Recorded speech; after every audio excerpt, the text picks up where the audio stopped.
The epistle reading for June the 7th, 2026 comes from Romans chapter 4, 13 through 25.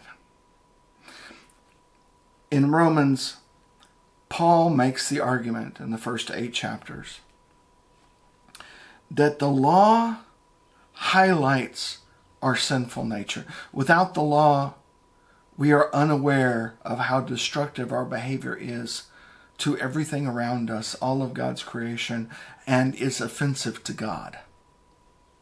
With the law, those things are revealed. The purpose of the law is to reveal. And once our sinful nature, our destructive nature is revealed,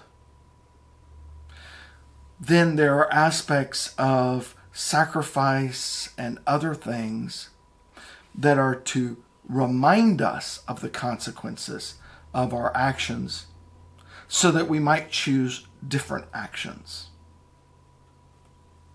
However, Paul will state multiple times that even though the law reveals and the law asks for us to do works of sacrifice and things like that, to make us aware of the consequences of our action, it does not save us.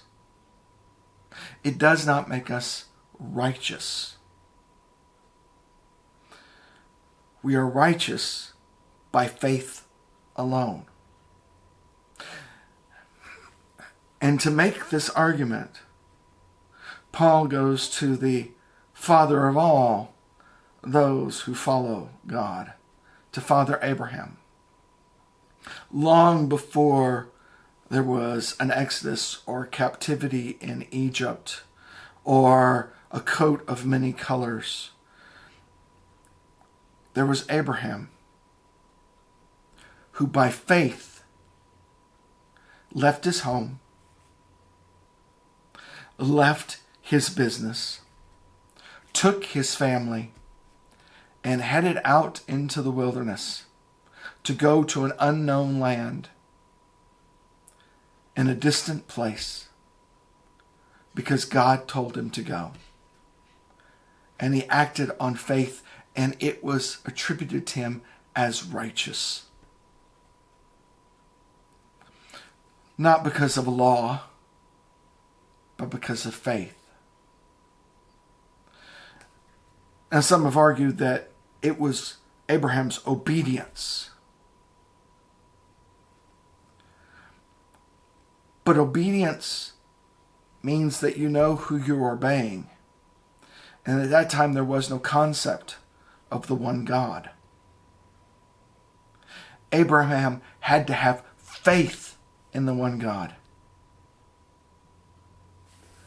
so that he would obey the one God. It all locks down into, for Paul, faith. It's by faith that we are saved. And from faith, actions occur.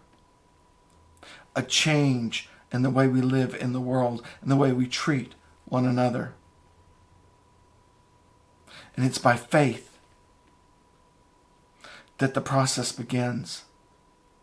And it's through the power of the Holy Spirit working within us, shaping us, that the stains of sin are removed. I think about it this way.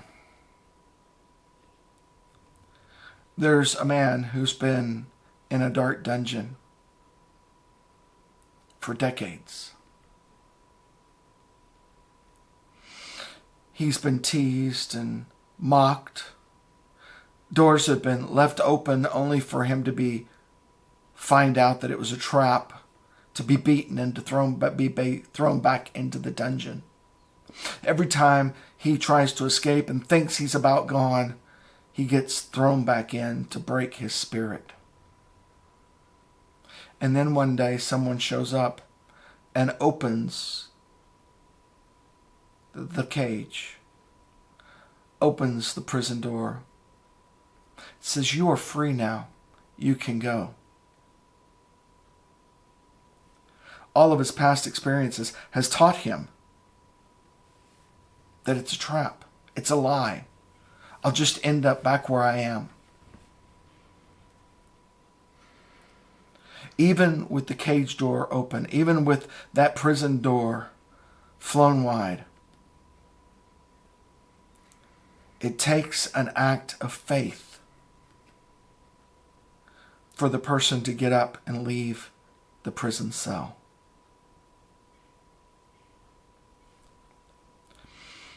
Jesus removed the prison guards on Calvary.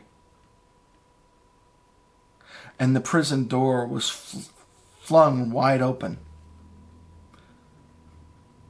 on that Easter morning when the tomb was empty and the stone was rolled away. But it still takes faith in the one who did this in order to leave the cell. Jesus did all the work, but we still have to respond to the offer given.